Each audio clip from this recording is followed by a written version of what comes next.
मैले भने नाम चाहिँ बिर्साउँछ बोक्टाङमा अब होमस्टेहरू खोलिदिनु पर्छ, त्यहाँ पार्क बनाउनु पर्छ।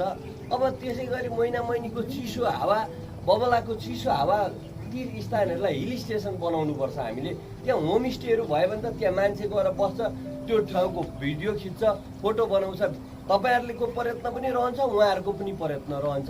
त्यसलाई चाहिँ एकदम अनि बिस्तारै बिस्तारै भाइरल ठाउँ आफै भाइरल हुँदै जान्छ। त्यस कारणले यो पोसिबिलिटी चाहिँ के हो त भन्दाखेरि हामीले यहाँबाट 500 मिटर तलसम्म यस्तो चिसो हावा खाने ठाउँै छैन इन्डियाको। तपाईँ यहाँ आएर बेलुका बिचमा हेर्नु भन्यो भने अहिले बेलुका बिचको 50% गेस्ट इन्डियन गेस्टहरू। त्यही कारण इन्डियन यति धेरै आउँछ, त्यो इन्डियनलाई हामीले हाम्रा डाँडाहरू अब भेरेटार जाँदा जाँदा वाक्क भइसकेको छ मान्छेहरू। भेरेटार जस्ता हाम्रा चम्पाकोट छ र वहाँनिर चाहिँ सीतारानी डाँडा छ, दुनियाँ बबला महिना महिनाका दुनियाँ ठाउँहरू छन्। त्यस कारणले यो सम्भावनालाई चाहिँ तपाईँहरूले ब्रान्डिङ गरेर तपाईँ मिडियाकर्मीहरूले चाहिँ एउटा ढङ्गले चाहिँ अगाडि लानु भने तपाईँहरूको ब्रान्डिङले चाहिँ के गर्छ त भन्दा यसलाई अझै वाइड गरेर यो पोसिबिलिटीलाई चाहिँ यो देशमा चिनाउँछ, तपाईँहरूलाई पनि चिनाउँछ। भाइरल गर्न बेलुकामा के छैन। तपाईँ चितवनको चाहिँ जङ्गलका जनावरहरू बेलुकामै चाहिँ कोसी टप्पु बनेर त्यो आरक्षणमा तपाईँ देख्नुहुन्छ। पोखराको प्याराग्लाइडिङ तपाईँले चाहिँ यहीँनिर चाहिँ तपाईँ यही बोक्साङ डाँडाबाट देख्नुहुन्छ। पोखराको बोटिङ यही कोसीमा बोटिङदेखि लिएर स्पिड बोट देख्नुहुन्छ।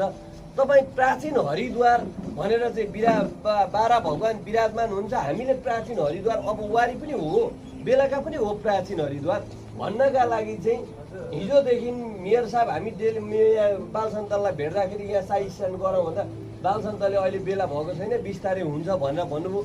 यो पुल लाग्छ, पुल बनाउँछौँ हामी भनेका थियौँ बालसन्तलाई। अब यहाँबाट यहाँ तलतिरबाट एउटा झोलुङ्गे पुल लाग्दैछ, त्यो पुलले बालसन्त र मङ्कालीको कोरिडोरलाई ठ्याक्कै जोड्छ।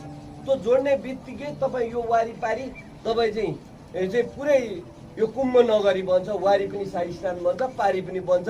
यो कुम्भ लगाउने चत्रामा ठाउँै छैन फ्युचरमा।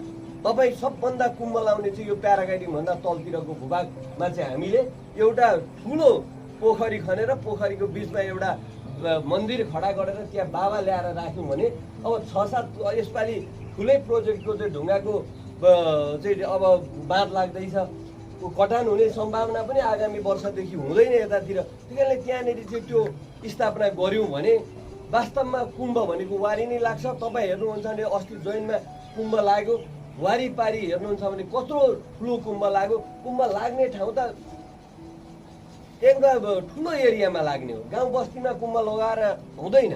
त्यस कारणले यो कुम्भ लाउने चाहिँ बेलुका नै एउटा यस्तो तपोभूमि हो, बेलुका नै त्यो ठुलो सम्भावना बोकेको ठाउँ हो। तपाईँले त्यसलाई ब्रान्डिङ गर्न सक्नुहुन्छ। तपाईँ हरेक ठाउँमा भाइरल हुने ठाउँहरू छन्। तपाईँ मालदिप्स जानु पर्दैन, तपाईँ थाइल्यान्ड जानु पर्दैन। थाइल्यान्ड मालदिप्सले बनाएको अनगिन्ती टापु, त्यहाँ डाँडाबाट हेर्नु भने टापु गोला गोला देख्नुहुन्छ। त्यो कारण थाइल्यान्ड पनि यहाँ छ, मालदिप्स पनि यहाँ छ। तपाईँ यो सबै पोसिबिलिटीहरू यहाँ भएको ठाउँमा बस्नु भएको छ। तपाईँहरूले यसलाई ब्रान्डिङ गर्नु भने तपाईँहरूको फ्युचर पनि त्यसले नि तपाईँलाई चिनाउँछ, त्यसले नि तपाईँले तपाईँको पहिचान दिलाउँछ र त्यो तपाईँले त्यसलाई चाहिँ एउटा व्यवसाय पनि बनाउन सक्नुहुन्छ। त्यस कारणले तपाईँहरू यस्तो ठाउँमा बसेर यो ठाउँको ब्रान्डिङ गरेर अगाडि बढ्नु भने तपाईँहरूको फ्युचरको साथसाथै यो बेलुकाको भविष्य पनि निर्माण हुनेछ। त्यो कार्यमा तपाईँहरू लाग्नुहुनेछ। आज धेरै राम्रो 4-5 दिनमा चाहिँ प्रशिक्षक व्यक्तित्वहरूले धेरै राम्रो तपाईँहरूलाई प्रशिक्षण दिनुभयो भन्ने आशा भरोसा राख्दै तपाईँहरूले यो ठाउँलाई अझै वाइडली गर्नुहुनेछ भन्ने आशा भरोसा राख्दै मेयर साहबलाई पनि मैले हिजो केही कुराहरू अब हामीसँगै काम गरिराखेका छौँ, धेरै कुरामा त सरसल्लाह हुन्छ। केही कुरा चाहिँ अब चाहिँ साँच्चै भन्नुपर्दाखेरि हामीले यी पर्यटक 3टा कुरालाई बेलुकाले जोड दियोस्।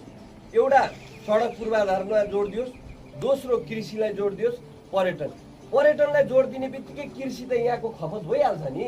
बबला महिना महिनी गरेर चाहिँ ऊ भुतिया तपेश्वरीको चाहिँ कोसी टप्पु वन्यजन्तु आरक्षणतिर होमस्टे चल्न थाल्यो भने यहाँको कृषि उपज यहीँ खपत भइहाल्छ नि। त्यस कारणले यहाँको उत्पादन यहीँ पुग्दैन। त्यस कारण हामीले यो 3टा कुरा गऱ्यौँ भने मान्छे यहाँ बसाउन सक्छौँ। किनभने कृषिमा पनि भविष्य देख्छ, पर्यटनमा पनि भविष्य देख्छ, रोजगारी सिर्जना देख्छ। अरू कुराहरूमा चाहिँ अब यी सबै कुरालाई चाहिँ हामीले बेच्न सक्छौँ। त्यो कारणले त्यो सम्भावनामा चाहिँ नगरपालिकाले अझै काम गर्नेछ भन्ने आशा भरोसा व्यक्त गर्दै यहाँहरूसँग बिदा हुन्छ।